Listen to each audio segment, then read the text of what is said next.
मुकामी स्वागत करती हूँ आपका अपने चैनल जनता का फैसला न्यूज में। और अभी हम आपको लेकर आए हैं नोएडा और आपकी मुलाकात करवाने वाले हैं हमेशा ब्राह्मण समाज के प्रति समर्पित रहने वाले, गरीब शोषित वंचित वर्ग के विकास के लिए राष्ट्र की एकता, अखंडता, एकजुटता और समरसता को बनाए रखने में अपना एक अहम योगदान निभाने वाले पंडित यतेंद्र शर्मा जी से, जो कि अखिल भारतीय युवा ब्राह्मण परिषद के पश्चिम प्रांत के अध्यक्ष है। सर्वप्रथम मैं आपका स्वागत करती हूँ अपने चैनल जनता का फैसला न्यूज में। ब्राह्मण समाज आपके द्वारा जो किए जा रहे कार्य है उसको लेकर आपके ब्राह्मण समाज में एक अलग ही पहचान है। मेरा प्रश्न है आपसे, अखिल भारतीय युवा ब्राह्मण परिषद उत्तर प्रदेश की स्थापना की मुख्य उद्देश्य क्या है? नमस्कार, मेरा नाम पंडित यतेंद्र शर्मा है और मैं अखिल भारतीय युवा ब्राह्मण परिषद में पश्चिम प्रांत अध्यक्ष हूँ। और हमारा जो मेन उद्देश्य है गरीब शोषित और वंचित वर्ग के विकास के लिए है। राष्ट्र की जो एकता है, अखंडता है, हमारा किए गए जो कार्य हैं उसमें हम बहुत बढ़ चढ़ कर हिस्सा लेते हैं। और जहाँ पर भी हमारे ब्राह्मण समाज को जरूरत होती है हम वहाँ पर जाकर के उनकी मदद करते हैं। चाहे वो लड़कियों की शादी का आयोजन हो या किसी गरीब ब्राह्मण पर हो रहे अत्याचार हो या प्रशासन से लड़ाई लड़ने का उद्देश्य हो, मतलब हम अपने द्वारा, अपने संगठन के द्वारा गरीब ब्राह्मणों के लिए मतलब कुछ ना कुछ करते रहते हैं। और हम ये चाहते हैं कि हमारा जो ब्राह्मण समाज है वो मतलब ठीक रहे, खुशहाल रहे। यहाँ जो ब्राह्मण समाज के लोग हैं उन पर बहुत ज्यादा उत्तर प्रदेश के अंदर अत्याचार हो रहे हैं, वो बंद हो। आरक्षण को लेकर ब्राह्मण समाज में काफी रोष का माहौल है। हर लोग जो है आरक्षण को लेकर कहते हैं ये जातिगत नहीं अपितु जो है आर्थिक आधार पर होना चाहिए। क्या आप इस चीज को समर्थन देते हैं? जी, मैं अपना पूरा समर्थन दूंगा, क्योंकि आर्थिक स्थिति के अनुसार ये होना चाहिए। क्योंकि हमारे ब्राह्मण समाज में भी ऐसे कुछ लोग हैं जो बहुत ज्यादा गरीब हैं, उनके पास ढंग से घर नहीं है, लोगों का छत नहीं है, बच्चे पढ़ नहीं पा रहे हैं। और इसका जो हम लोग इसीलिए विरोध भी कर रहे हैं कि जो आर्थिक आधार है उसके आर्थिक आधार के हिसाब से लोगों को आरक्षण मिलना चाहिए, क्योंकि अन्य जातियां भी वंचित हैं इस चीज से। और आरक्षण जो है एक बहुत ज्यादा गलत मुद्दा है, इसको हम लोग उठाएंगे और उठाते रहेंगे। आपको क्या लगता है, जैसा कि लोगों को बताया जाता है, कई वामपंथी द्वारा पुस्तकें लिखी गई है कि वर्षों से लगातार जो है ब्राह्मणों ने अत्याचार किया है दलित समाज पर, उनको पानी नहीं पीने दिया गया, उनको खाना नहीं खाने को दिया गया, उनको देखते के साथ ही छुआछूत जैसी भावनाएं, ऐसा अत्याचार किया ब्राह्मणों के द्वारा।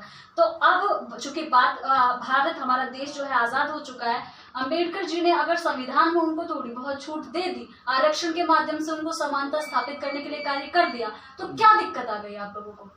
देखिए, दिक्कत कुछ नहीं है। और कभी ऐसा नहीं हुआ है कि जो हम लोगों ने या हमारे बुजुर्गों ने कभी उसने समाज ने लोगों पे अत्याचार किया हो, कभी ऐसा नहीं हुआ है। हाँ, इतना जरूर है कि बाबा साहब अम्बेडकर ने जो कानून लागू किया है, जो संविधान बनाया है, उसके अंतर्गत कुछ लोगों को छूट मिली है, हम भी उसका स्वागत करते हैं। तो सबसे बड़ी बात यह है कि संगठन को हम भी मानते हैं और वो लोग भी मानते हैं, लेकिन कुछ कानून ऐसे हैं जिसमें ब्राह्मण और जो स्वर्जन है वो दबा हुआ है, वो दबा हुआ महसूस करता है। उसके खिलाफ SC/SC एक्ट का मुकदमा हो जाता है, उसके बच्चे को अच्छी एजुकेशन नहीं मिल पाती है, उन लोगों की जॉब नौकरियां नहीं मिल पाती हैं। उसका कारण यही है कि उसमें आरक्षण जो है वो मेन मुद्दा रहता है। तो SC/ST एक्ट नहीं होना चाहिए आपके हिसाब से? बिल्कुल नहीं होना चाहिए। SC/SC एक्ट जो मुद्दा है वो झूठे लोग लगा देते हैं, उससे लोगों को बहुत बड़ी परेशानी का सामना करना पड़ता है। कुछ लोग उसका जो खर्चा है वो ही वहन नहीं कर पाते हैं, पुलिस बेवजह उनको उठाकर बंद कर देती है। तो ये चीजें गलत है, मैं उसका कड़ा विरोध करता हूँ। एक बहुत ही एक शोभनीय बात अगर आप लोगों को बताना चाहें, देश में 10,000 से ज्यादा ब्राह्मण संगठन है, जिसमें एकमात्र, चूंकि मुझे सुनने में आ रहा है, मेरे पास आंकड़े नहीं है, अखिल भारतीय युवा ब्राह्मण परिषद की जो राष्ट्रीय एवं संस्थापक अध्यक्ष है नीतू तिवारी, वो एकमात्र एक ब्राह्मण संगठन की जो है संस्थापक अध्यक्ष है। नीतू मैम के जो द्वारा जो किए गए कार्य है उनको लेकर आप क्या कहेंगे?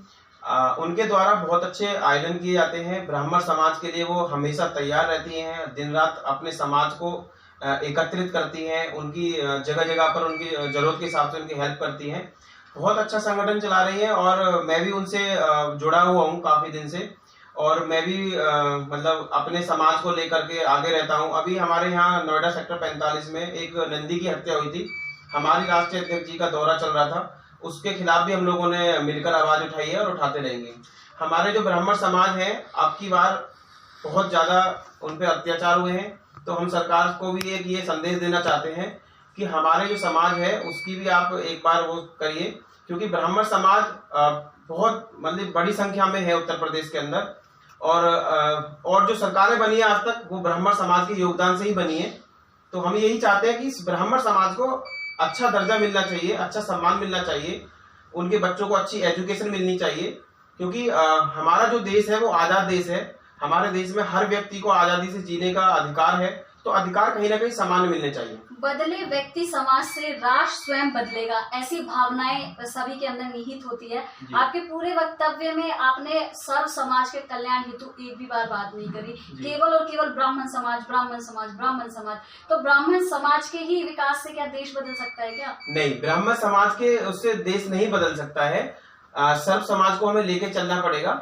लेकिन बात यह है कि अब की बार हमारे जो ब्राह्मण समाज है उस पर बहुत ज्यादा अत्याचार हुए हैं, जिसकी वजह से हमें ये सब बोलना पड़ता है। हमारा सर्व समाज, हमारी सर्व जाति हमारे ही देश में रहती है, उनके लिए भी विकास चाहिए, उनके बच्चों को भी एजुकेशन चाहिए, उनकी बेटियों की शादी की जो बात आती है उनको भी मतलब अपनी अच्छी जिंदगी जीने का अधिकार है। लेकिन क्या है ना, कुछ लोगों ने, कुछ जो नेता लोग हैं उन लोगों ने एक जातियों में बांट दिया है, जिसकी वजह से वो लोग दब जाते हैं। तो अब की बार जो ब्राह्मण समाज है वो ज्यादा दब गया है, और जो वो है उससे बहुत बड़ी समस्या का एक वो बन गया है। तो इसलिए हमें अपने समाज की, उसके लिए हमें आवाज उठाना पड़ता है। राष्ट्र कल्याण, मानव कल्याण एवं समाज कल्याण के लिए अखिल भारतीय युवा ब्राह्मण परिषद द्वारा क्या क्या कार्य किए जा रहे हैं? देखिए, सबसे पहली बात तो यह है, राष्ट्र के लिए हमारा जो समाज है उसके लिए हम लोग जगह जगह मतलब आयोजन करते हैं और कोशिश करते हैं कि जहां भी हमारे किसी भी समाज के व्यक्ति को जरूरत है, चाहे वो भोजन की हो, चाहे वो इलाज की हो, चाहे वो शासन प्रशासन के खिलाफ आवाज उठाने की हो, तो हम लोग हर जगह पर जाकर के उनकी मदद करते हैं। चाहे वो किसी भी समाज के व्यक्ति हो, चाहे किसी भी समाज के लोग हो, तो हम हर समाज को साथ में लेकर चलना चाहते हैं। और हम ये चाहते हैं कि हमारा जो राष्ट्र है, हमारा जो भारत देश है, उसमें जितने भी लोग हैं सब एकत्रित होकर के अच्छी सुरक्षा में रहें, सबको एजुकेशन मिले, सबको अच्छा सुविधा मिले, बेहतर इलाज मिले, बुजुर्गों को भी उसकी सुविधाएं मिले। तो हम यही चाहते हैं और हम ये करते रहेंगे। मेरा अंतिम प्रश्न है आपसे, क्योंकि आज अगर हम बात करें वर्तमान दौर की, तो महिलाओं के ऊपर जो उत्पीड़न की जो घटनाएं आ रही हैं वो अत्यंत शर्मिंदगी भरा विषय है। 2.5 साल की बच्चियों के साथ रेप होते हैं, 20-20 साल की लड़कियों को मार के भगा दिया जाता है। कई बार तो केसेस हमारे सामने ऐसे गए हैं कि मतलब दामिनी का केस ही सुनिए, उसके गुप्तांगों में सरिये तक घुसा दिए गए, दारू की बोतल तक डाल दी गई। इतनी दरिंदगी, इतनी नृशंसता, जो लोगों के बीच में एक कुंठित मानसिकता है, उसका समापन कैसे संभव है? जी देखिए, मैं महिला सुरक्षा संगठन फाउंडेशन से जुड़ा हुआ हूँ और बहुत जल्दी ही मैं इसके खिलाफ आवाज उठाने वाला हूँ। सबसे सर्वप्रथम जो हमारी महिला है उसके लिए हम लोग ये करने वाले हैं कि सबसे पहले जो हमारा कानून है ना, उसमें थोड़ा बदलाव की जरूरत है। और सबसे जो मेन उद्देश्य है, मेन बात यह है कि लोगों की जो सोच है वो घटिया है, मैं उसकी कड़ी निंदा करता हूँ। हमारी बहन बेटियों को, हमारी माताओं को सुरक्षा के लिए सरकार को मुद्दा उठाना चाहिए। हम लोग भी इसके लिए आवाज उठाते रहे हैं, उठाएंगे। और जो आपने बताया बहन दामिनी के जो हुआ है उनके साथ में, वो बहुत गलत हुआ है, मैंने उसकी हमेशा से कड़ी निंदा की है। और जो छोटी बच्चियों के साथ रेप करते हैं, मैं उनके खिलाफ भी बहुत ज्यादा बहुत दुखी रहता हूँ। आवश्यकता नहीं है कोई ऐसे कठोर कानून बनाने की कि इंसान की नृशंस जो दरिंदगी भेड़िए हैं उनको एक सबक मिले। बिल्कुल मिलना चाहिए, उनके खिलाफ बहुत कड़ा कानून प्रावधान होना चाहिए।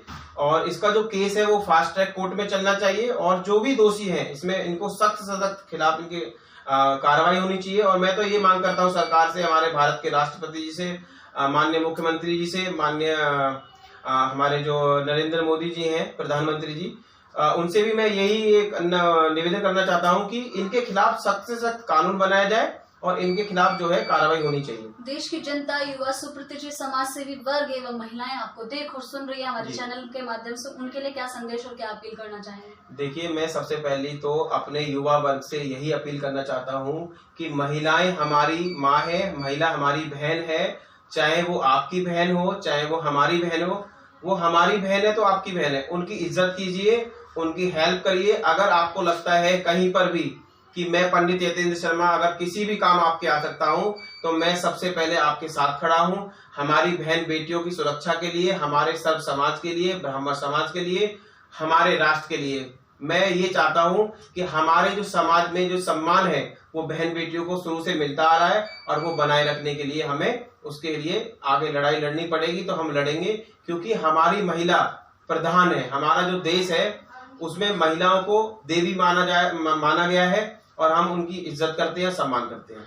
बहुत ही अच्छी जानकारी का साझाकरण माननीय आपके द्वारा। तो ये थे हमारे साथ में पंडित यतेंद्र शर्मा जी, जो कि अपने कार्य कर्तव्यों के दम पर पूरे राज्य स्तर से लेकर राष्ट्रीय स्तर तक अपनी छवि स्थापित कर चुके हैं, जिनका स्पष्ट तौर पर कहना है कि अगर किसी भी व्यक्ति, किसी भी महिला का अगर आप इज्जत और सम्मान नहीं दे सकते तो उसके सम्मान को भंग करने का भी अधिकार आपको कहीं भी नहीं है। इस तरीके की जो दरिंदगी जो कि महिलाओं और बच्चियों के साथ होता है, उसका केस जो है फास्ट ट्रैक कोर्ट में चलना चाहिए और बहुत ही जल्द कोई मजबूत कानून बनाने की आवश्यकता है, ऐसे इन्होंने सरकार से आह्वान किया। और इसको लेकर ये कई सांसद, विधायक, मनोज तिवारी जिसे ये मिलने भी वाले हैं कुछ ही दिनों में, ऐसी भी इन्होंने यहाँ पर अपील की। एक्सक्लूसिव रिपोर्ट बाय कामनी झा, जनता का फैसला news channel. Camera person Reena Singh के साथ। Thank you so much.